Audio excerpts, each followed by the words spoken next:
Eu fiz bem de não preparar uma exposição que deveria fazer segundo os maus hábitos do professor, muito bem estruturada,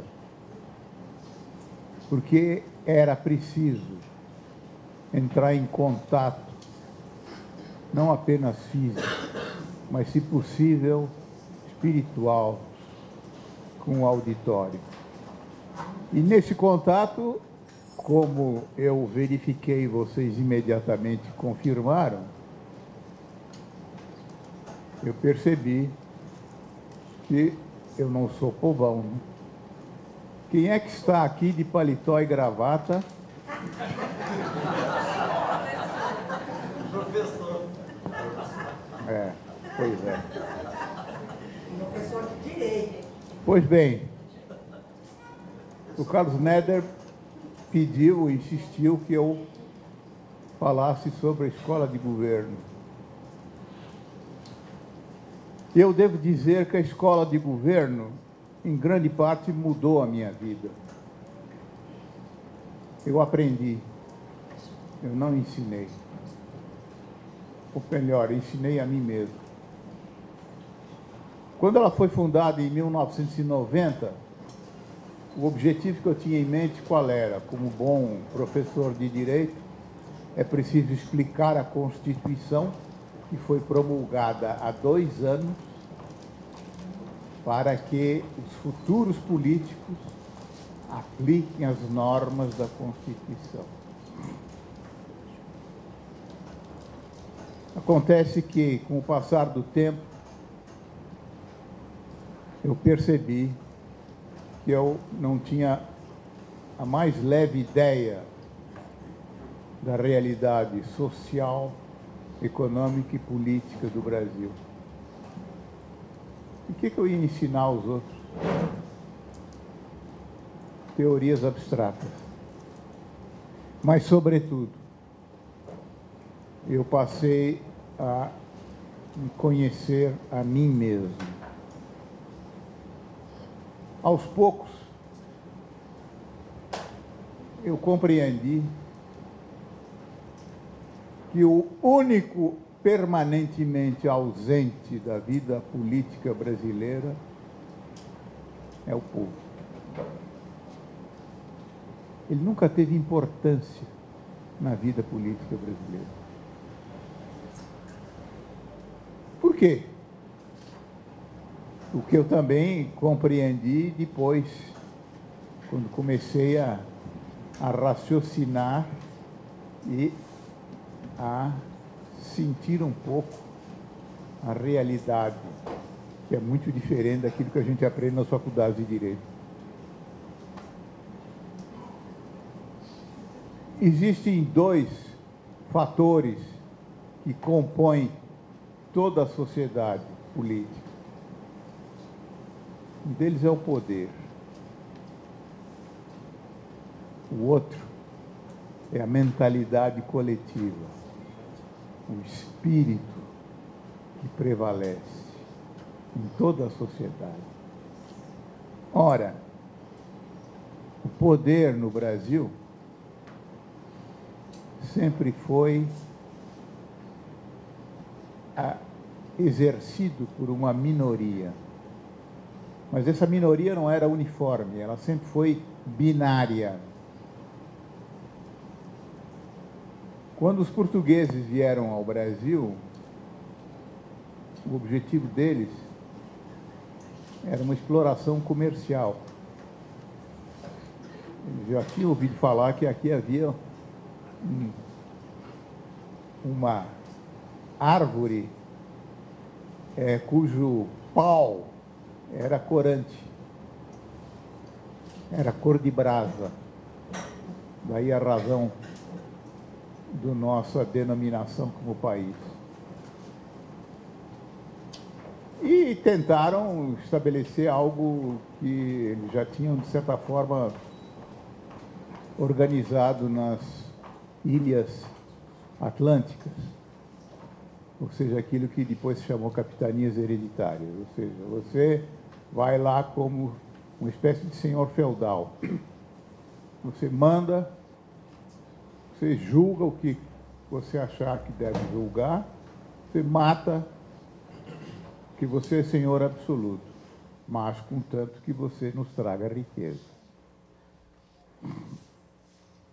Isso acabou dando um resultado terrível logo em poucos anos depois da famosa viagem de Pedro Álvares Cabral.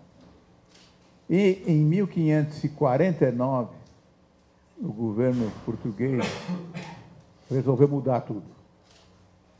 Agora é preciso poder centralizado, absoluto.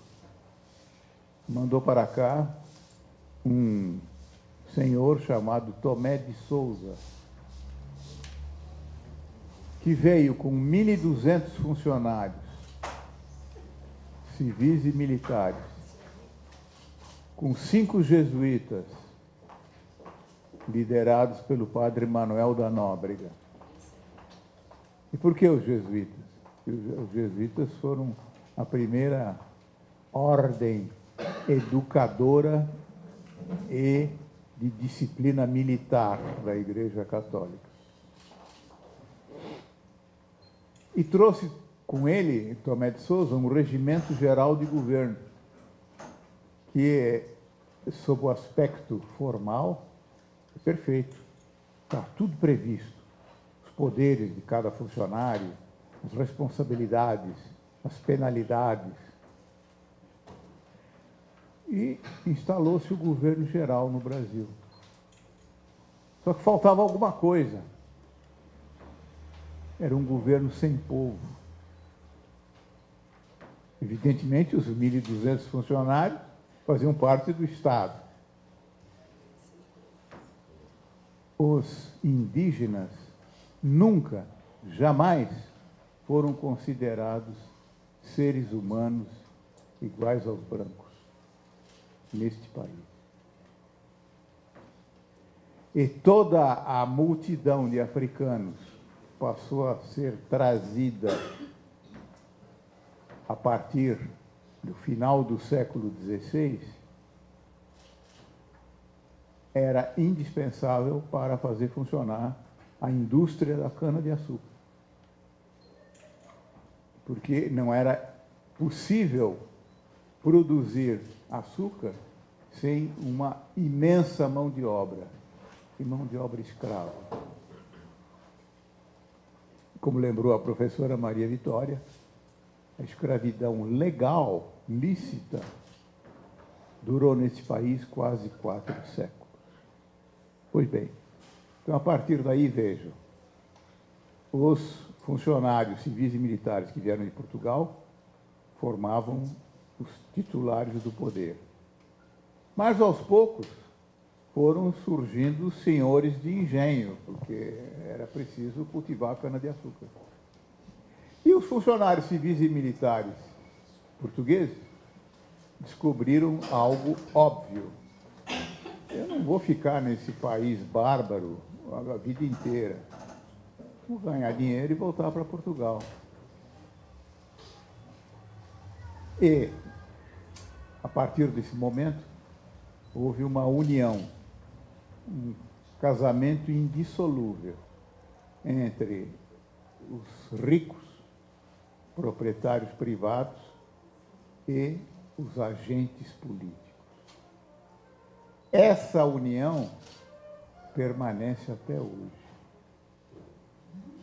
E só quando surge um atrito entre esses dois grupos, é que nós temos algo que pode se chamar rebelião ou aquilo que se chamou Revolução em 1964. Por quê? Porque todo o poder está fundado nesses dois grupos. O povo nunca contou. Mas há algo que é fundamental para a gente entender como é que esse sistema foi aceito e encoberto durante tanto tempo. É algo que faz parte do caráter brasileiro. sinto muito dizer a vocês que nós temos um duplo caráter. Todos os estrangeiros acabam reconhecendo isso. O brasileiro é amável, o brasileiro é agradável, até com os estranhos, e, sobretudo, admira muito os estrangeiros dos países civilizados. Primeiro a Europa, depois agora os Estados Unidos. Mas aqui dentro, ele é de uma crueldade extraordinária. Extraordinária porque os que exercem o poder não se dão conta de como eles desprezam o povo. Então, essa dualidade chega às vias, como diria o Dr. Carlos Neder, da esquizofrenia. Ou seja, duas personalidades no brasileiro. O que se vê claramente em relação aos negros no Brasil. Isso é típico. Em 2008, um centro de pesquisas muito conceituado de um jornal cuja denominação eu não cito, porque eu quero retrucar a qualificação de cínico e mentiroso desse jornal, nos deu, a professora Maria Vitória e a mim. Em 2008 foi feita uma pesquisa de opinião pública. Qual era o tema? A discriminação racial. Duas perguntas só. Primeira pergunta: você acha que o brasileiro tem preconceito racial contra os negros? A segunda pergunta: você está me respondendo, tem preconceito contra os negros? A primeira pergunta, 91% dos entrevistados respondeu: sim, é claro, o brasileiro, o branco tem muito preconceito contra o negro. A segunda pergunta, curiosamente, 3% só reconheceram que tinham preconceito. Pois bem, isto faz parte da nossa mentalidade. Eu falei repetindo a professora Maria Vitória, dos quase 4 séculos de escravidão. Pois bem, eles deformaram a nossa mentalidade. Por quê? Vejam, eu, convidado pelo Carlos Neder a vir aqui, ao invés de pensar que eu ia encontrar com gente muito amável, mas, afinal das contas, vestida como se veste habitualmente em casa, não. Eu, inconscientemente, segui os hábitos do meu pai, e como todo descendente de italiano, e, sobretudo, próximo da falsa aristocracia paulista, ele sempre foi um homem elegante. A elegância masculina na Itália é conhecida. Mas,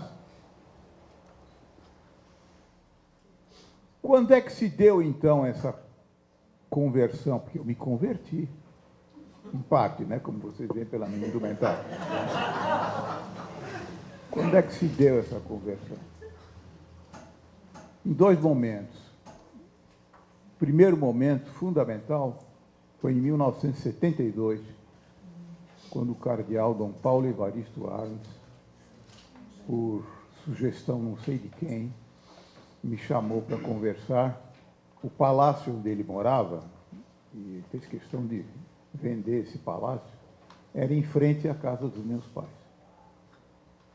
Ele me chamou em 1972 e me explicou que ele queria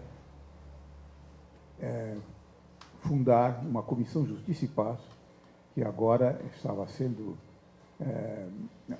difundida em toda a igreja. E essa comissão, em São Paulo, diz ele, vai ter por missão atuar denunciando todos os horrores cometidos pelo governo militar. E eu fiquei, como era o cardeal que me convidava, eu fiquei um pouco sem saber o que responder, mas naquela época eu era muito religioso e eu disse a ele: Dom Paulo, eu não me sinto um bom católico, eu acho que eu não posso participar disso aí. Ele olhou para mim e disse: isso não tem a menor importância. Quase caí de costas. Eu quero saber se você é capaz de denunciar os horrores, as violações graves de direitos humanos que estão sendo cometidas pelo regime militar. Eu disse: isso sim, não pode. Então, a partir daí, eu retomei uma pequena experiência que tive durante os tempos de faculdade de Direito, porque, como eu disse, eu era muito religioso. Eu fui convidado pelos franciscanos, a Igreja de São Francisco cedeu em 1827 uma parte do seu prédio para a instalação da Faculdade de Direito. E os franciscanos convidaram um pequeno grupo a fazer parte da Conferência de São Vicente de Paulo, cujo objetivo modesto é visitar os pobres.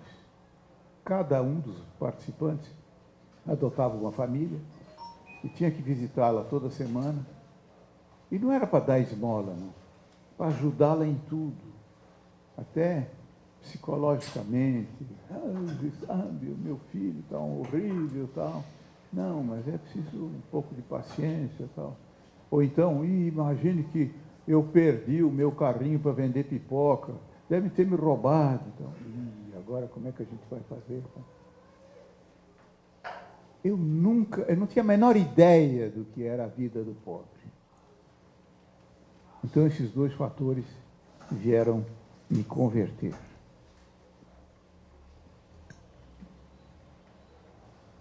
E aí é que eu passei a entender a realidade política. A professora Maria Vitória Benevides, por exemplo, lembrou a Constituição Federal de 1988. Como todos sabem, ela foi batizada de Constituição Cidadã. E ela pode ser equiparada às grandes constituições do mundo. Nós não podemos ficar atrás. Nós temos que apresentar ao mundo uma Constituição de primeiro mundo, e não de país subdesenvolvido. E logo, no artigo 1º, parágrafo único, a Constituição Federal repete aquilo que vem sendo dito desde a Constituição de 1934. Todo poder emana do povo. E acrescenta que o exerce por meio de representantes eleitos ou diretamente. E todos nós, juristas, entendemos que esse emanar significa provém do povo. Só depois é que eu percebi que o verbo emanar também tem um outro significado. Ou seja, cheira um pouco na povo, mas não é. E no artigo 14, a Constituição declara: são manifestações da soberania popular, o plebiscito, o referendo, a iniciativa popular. E em nenhuma faculdade de direito que eu saiba se junta esse artigo com o artigo 49, inciso 15, que diz o seguinte: é da competência exclusiva do Congresso Nacional convocar referendo e autorizar plebiscito. Ora, Congresso Nacional o que é? Eles são chamados nossos representantes? Então, é como se eu tivesse nomeado um procurador e dissesse, olha, fulano, você, por favor, você vai lá e veja quanto é aquela casa lá que eu estou querendo comprar. Ele disse, não, senhor, não é você que tem que me dar ordens. Eu autorizo você a comprar, se eu quiser. É a representação popular brasileira, porque o brasileiro, além de tudo, tem um gênio inventivo extraordinário, né? O que significa que até hoje só se realizou praticamente um referendo, nenhum plebiscito, um referendo, foi o das armas de fogo. E nesse referendo das armas de fogo, nenhum partido político, nem o querido PT, assumiu a posição de defesa do povo. Ao contrário. Ele disse, não, é preciso que o povo se defenda. Então, quem fez a propaganda foram os fabricantes de armas. Então aí, vejam, uma coisa que é muito importante a gente entender. Os grupos dominantes, ou seja, os potentados privados, intimamente ligados aos agentes políticos, desde sempre, do executivo, do legislativo e do judiciário, que nunca se ensina na faculdade de Direito. Esses agentes dominadores são muito mais inteligentes do que a gente acha. Eles sabem exercer com extrema maestria essa dualidade de poder. É exatamente aquilo que sempre faziam os senhores de escravos. No dia do padroeiro ou da padroeira, eles iam à paróquia. E eles iam de terno, quase fraque, né? Imagina, aquele interior, um calor medonho. Então. E chegavam lá na igreja, a começar pelo pároco, todos vinham quase que se pôr de joelhos diante dele. E no caminho ele distribuía uns caraminguás a todo mundo que estava por ali, etc. Voltando à casa grande, ele tirava com a roupa de gala, ele tirava essa aparência risonha, né? Então, e era o senhor de escravos implacável. Saibam que todos os escravos no Brasil eram chicoteados, pelo menos uma vez por semana, para não perder o hábito. E quando eles cometiam qualquer ato, por exemplo, furtar um pouco de pinga, para ver se davam mais forças para ele, e eram descobertos pelo feitor, eles sofriam castigos que nenhuma escola hoje repete aos alunos. Qual é? Eles tinham todos os dentes quebrados. Se eram mulheres, os seios furados. E muitas vezes, para que eles não fugissem, o tendão de Aquiles era cortado nos pés. Mas havia sempre a dualidade. O Código Penal de 1824 dizia o seguinte: são proibidos os castigos mutilantes e as penas cruéis. O legislador, entretanto, logo depois, publicou um código.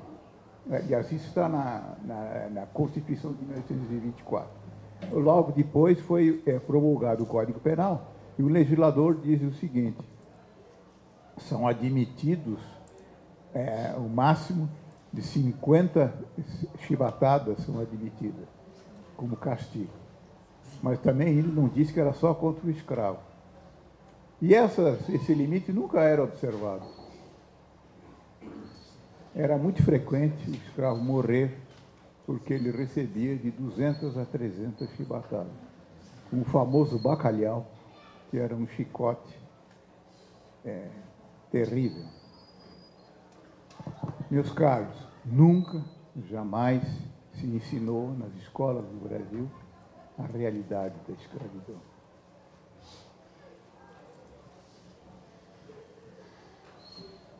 Como é que a gente pode sair dessa situação? A professora Maria Vitória disse com razão: isso não é da noite para o dia. Porque a mentalidade coletiva, a nossa visão de mundo, ela não muda da noite para o dia. É preciso iniciar um trabalho muito sério de educação popular e esse trabalho é também um trabalho de conversão de cada um. Ou seja, a educação tem que ser ética para o tratamento da sociedade, ou seja, nós temos que respeitar, como diz o artigo 1º da Declaração Universal dos Direitos do Homem, de 1948, nós temos que respeitar o quê? Todo ser humano nasce livre e igual aos outros em dignidade e direitos. Ora, isso nunca existiu no Brasil. Nós temos que ir para dentro de nós mesmos. Como é que eu enxergo os outros? Eu não tenho nenhuma discriminação racial. Mas quando eu chego em casa à noite, desço do carro e topo com um negro, minha vontade é fugir. Por quê? Só pode ser um ladrão. Ou seja, esse trabalho é um trabalho de gerações. E tem que começar, sem dúvida, em casa, na família, mas ele tem que ser instituído na escola. Quer dizer, o respeito aos direitos humanos tem que ser incutido na criança desde cedo. Vejam a realidade das empregadas domésticas. A criança, ela é terrível com a empregada doméstica. Por quê? Ela copia os pais. Ela vê exatamente como é que os pais tratam a empregada doméstica. Para a criança, nem todos os seres humanos nascem livres e iguais em dignidade e direitos. Alguns são mais iguais do que os outros. Então, este trabalho precisa ser iniciado. E foi daí que, com o passar do tempo, na escola de governo, nós deixamos de ensinar a técnica jurídica de governo e passamos a insistir sobre esses princípios fundamentais.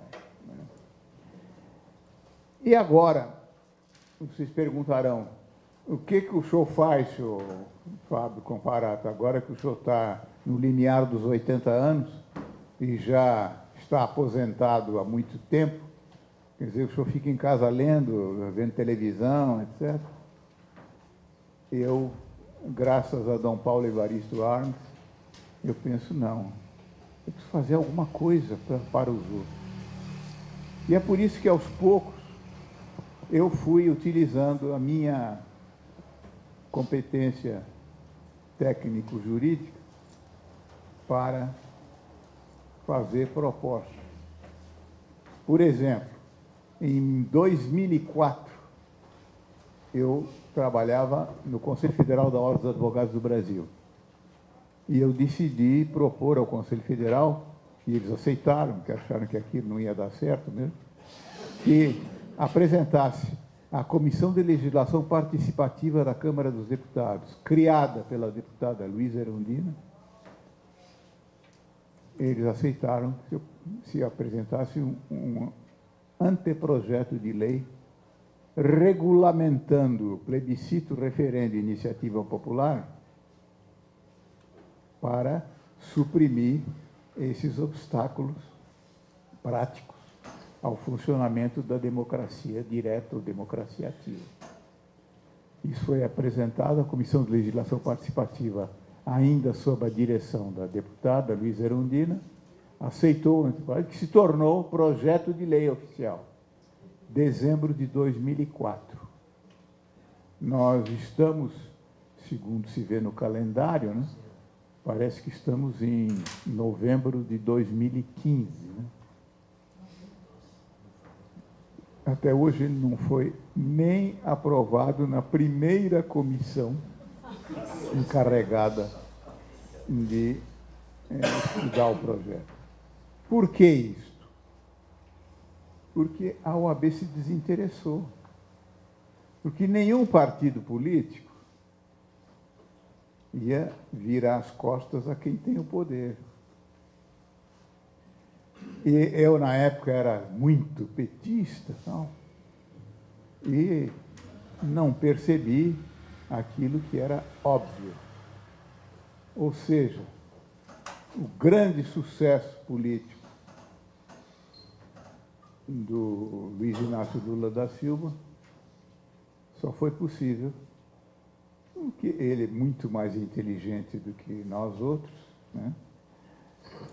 Ele compreendeu que ele precisava se aliar aos grandes. E eu percebi isso, por exemplo, logo que ele foi eleito pela primeira vez, em 2003. Como eu tinha trabalhado alguns anos no Banco Itaú, e era muito respeitado e, às vezes, repreendido pelo Olavo Setúbal, mas eu também respondia na lata para ele, né? Ele me respeitava muito.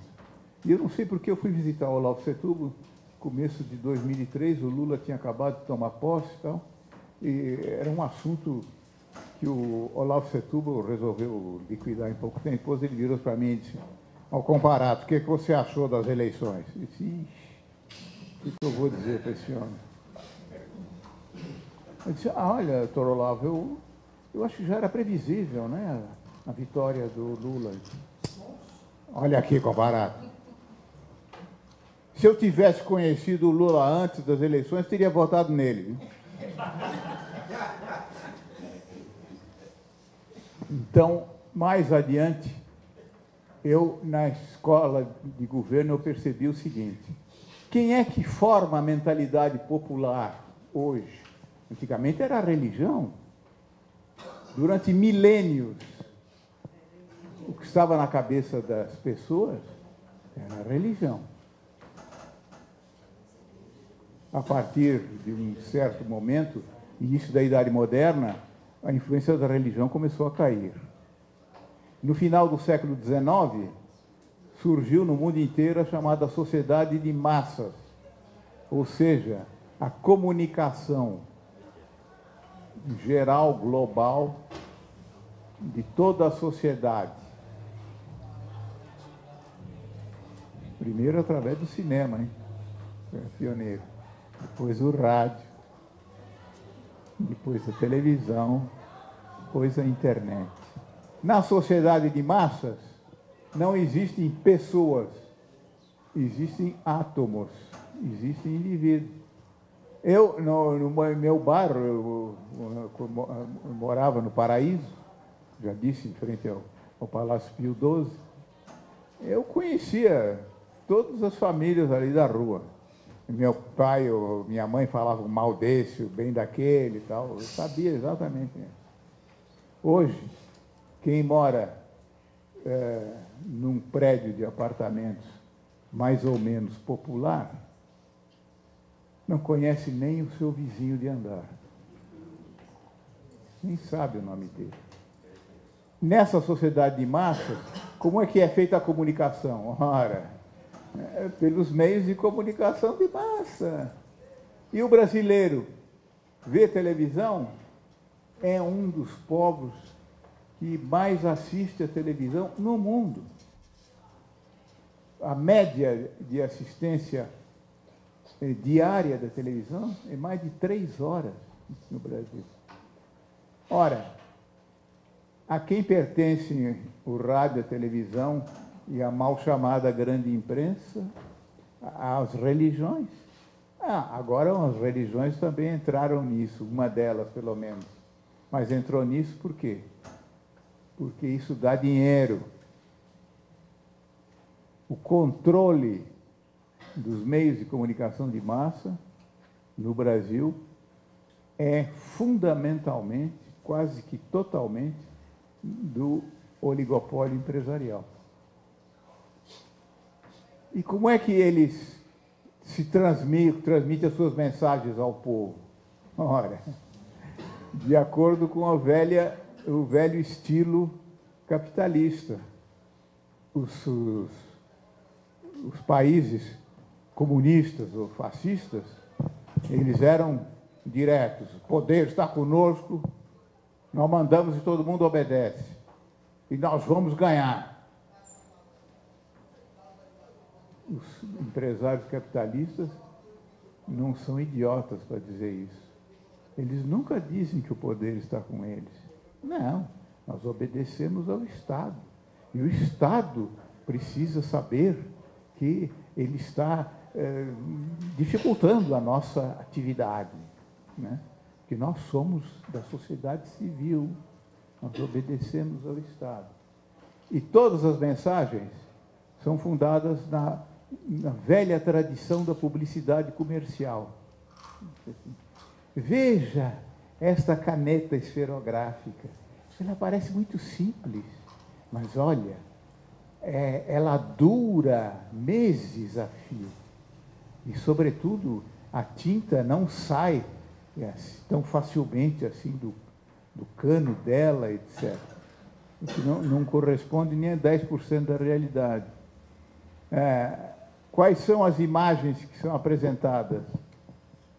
De mulheres, são mulheres sexy.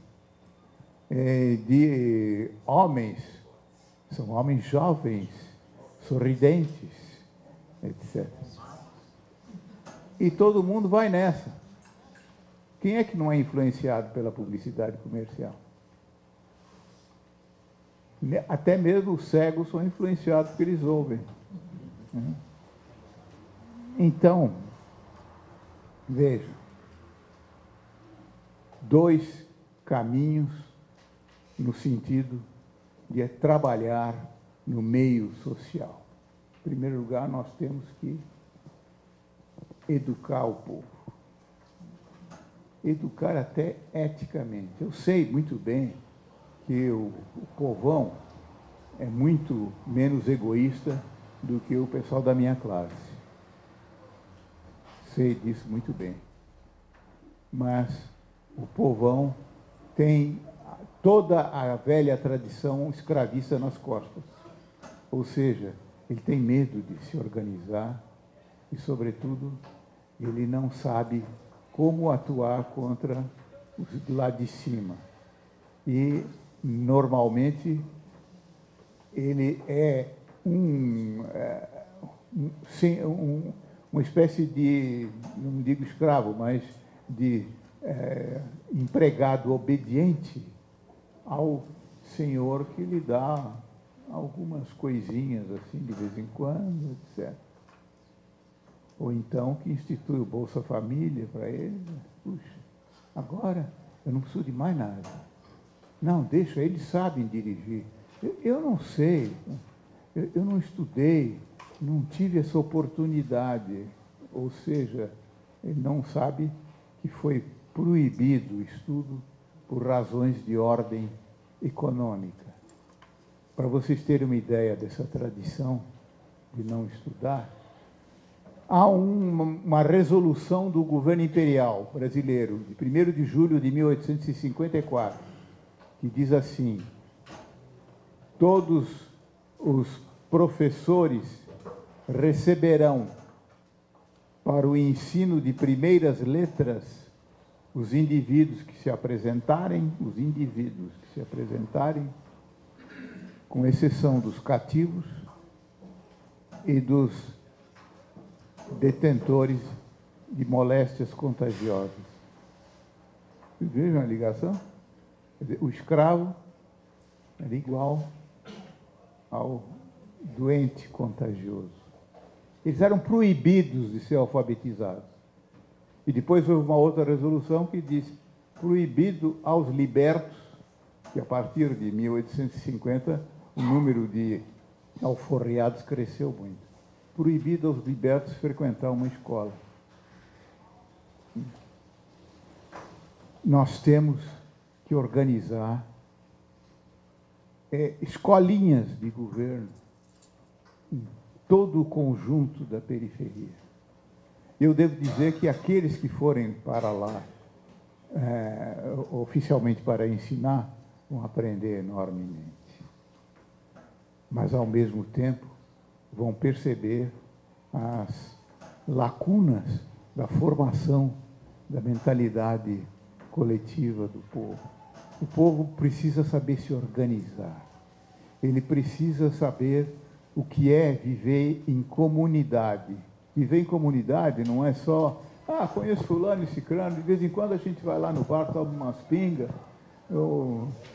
e depois vem aqui cantar, ou dançar, o samba, etc.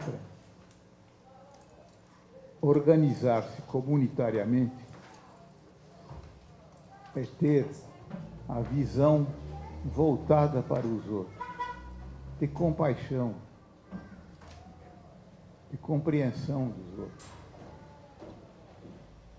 Fulano vem se queixar que o filho, um traste, já se viu, tal. Tem que ouvir, tem que dizer, mas olha, fulano, vamos pensar um pouco, como é que a gente pode fazer, nós, em conjunto, etc. Quais são os problemas do bairro? Isso só o pobre conhece. Como me disse uma vez o Mário Covas, quando ele foi à escola de governo. Eu fui fazer a inauguração de um centro urbano, nós reurbanizamos um bairro numa zona pobre de São Paulo. Ele era prefeito na época. E fomos lá para fazer a inauguração.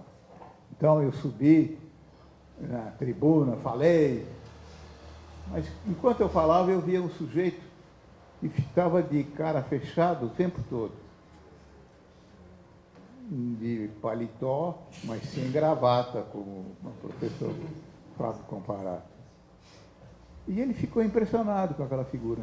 Quando ele desceu da tribuna, ele foi falar com o sujeito: ô fulano, eu vi que você estava muito interessado no que eu dizia.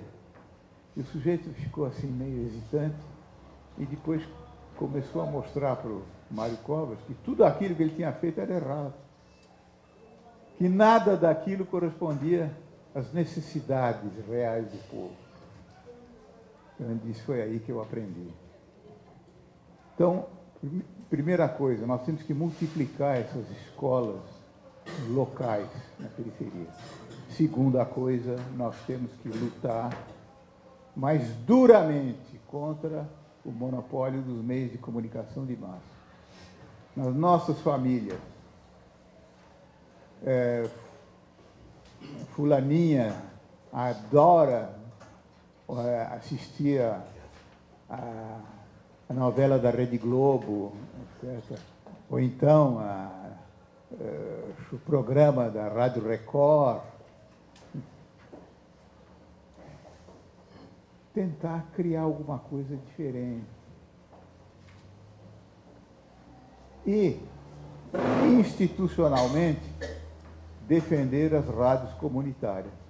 Quando foram criadas as rádios comunitárias, e elas se multiplicaram rapidamente aqui, na cidade de São Paulo, a Rede Globo levantou o facão. Em pouco tempo, a criação de rádios comunitárias foi considerado um crime previsto na lei. E várias pessoas foram condenadas por causa disso. Nós temos que defender as rádios comunitárias e estabelecer essa forma de educação através dos meios de comunicação de massa. Você entrou no Facebook, ou no Twitter, ou Rai que o Parta, eu, graças a Deus, nem chego perto desse pessoal.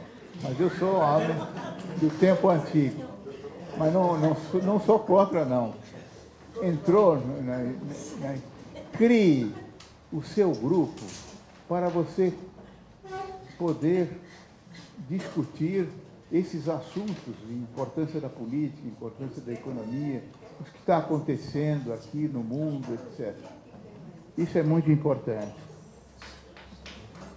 E tentar criar um novo estilo de vida.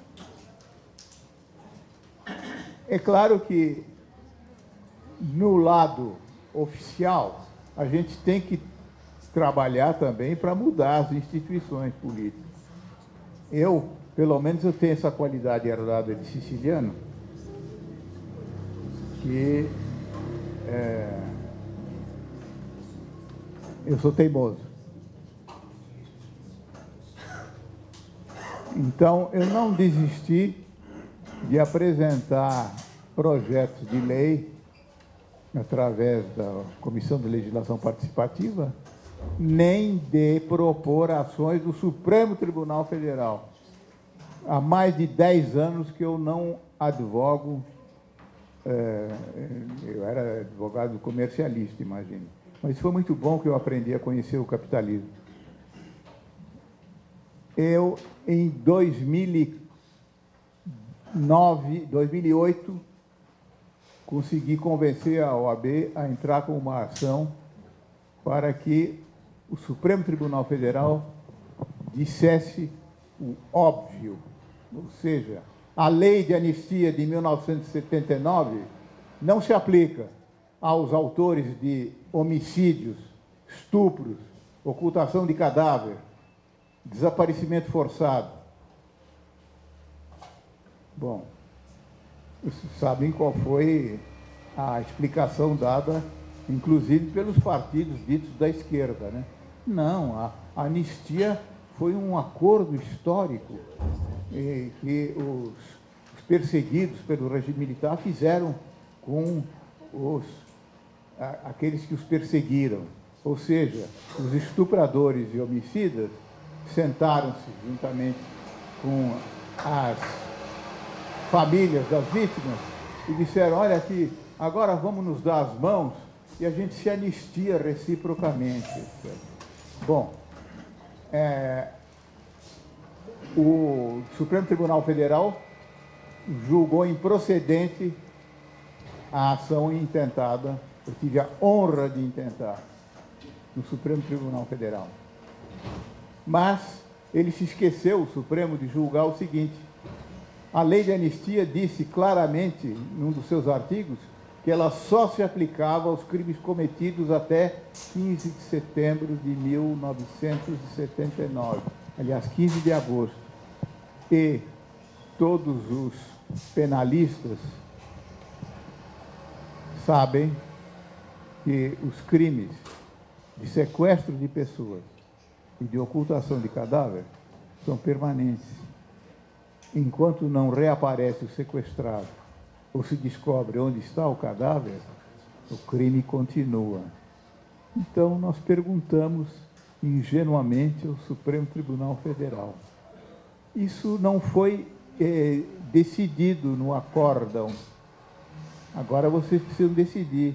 A lei de anistia se aplica a esses crimes? Quando caiu com o relator que sucedeu o relator original, cujo nome, com a graça de Deus, eu nunca mais pronunciei, ele foi meu colega na faculdade de Direito. O que ele fez? Bom, típico, né? E sentou-se em cima. Ou seja, os chamados embargos declaratórios foram apresentados em 2011. Nós estamos em 2015. Ainda não foram levados a julgamento. E o que diz o regimento interno do Supremo Tribunal Federal? Os embargos declaratórios, uma vez apresentados, o relator deve pô-los em julgamento na sessão ordinária seguinte do tribunal.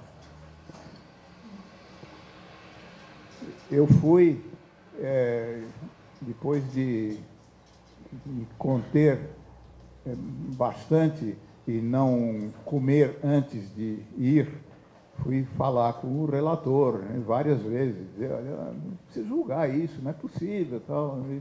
Ah, sim, nós vamos julgar isso. Bom, em 2011, eu propus uma ação de inconstitucionalidade por omissão a respeito dos meios de comunicação de massa, porque a Constituição proíbe terminantemente o monopólio e o oligopólio, direto ou indireto, dos meios de comunicação social. Mas o Congresso Nacional, muito atarefado, desde 1988, não teve tempo de legislar, de regular isso por lei. 2011. Em 2013, foi terminada a instrução, então eu fui a Brasília conversar com a ministra, relatora, e quando eu fui entrar, o assessor da Alessandra, olha, o professor, o senhor tem 10 minutos para falar, porque aqui é a regra, porque ela tem muita coisa, muita gente a receber. Eu disse, não há dúvida.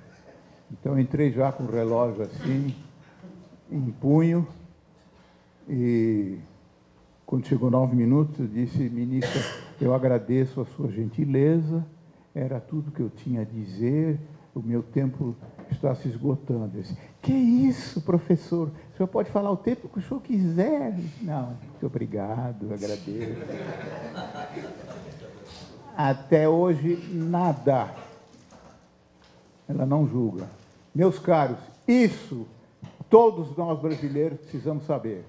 Existe um agente político, público, que é absolutamente irresponsável, ou seja, ele não responde perante ninguém, talvez a Deus eterno e todo-poderoso. Quem são eles? São os ministros do Supremo Tribunal Federal. Não existe nenhum meio jurídico para obrigá-los a cumprir os seus deveres. Isso não se ensina em nenhuma faculdade de direito. Então, digo eu estou usando os meus conhecimentos naquilo que me parece indispensável para defender o povo. Mas cada um de vocês, profissionais, pode fazer o mesmo e deve fazer o mesmo. O nosso querido Carlos Neder tem usado os seus conhecimentos médicos não para ganhar dinheiro, mas para servir o povo. Quem é jornalista? Aí é uma profissão terrível, eu admiro profundamente o jornalista. Mas, à medida do possível, ele tem que trabalhar para dar voz ao povo. Se depois ele for chamado a atenção, ele vai dizer, eu não sabia que o fulano ia dizer aquilo que ele disse, etc. Todos nós, profissionais, professores, temos esse dever. E vamos, como diz a professora Maria Vitória, que acabou de me dar um beliscão, vamos agora ao pluriálogo. É como eu costumo dizer quando termino: viva o povo brasileiro!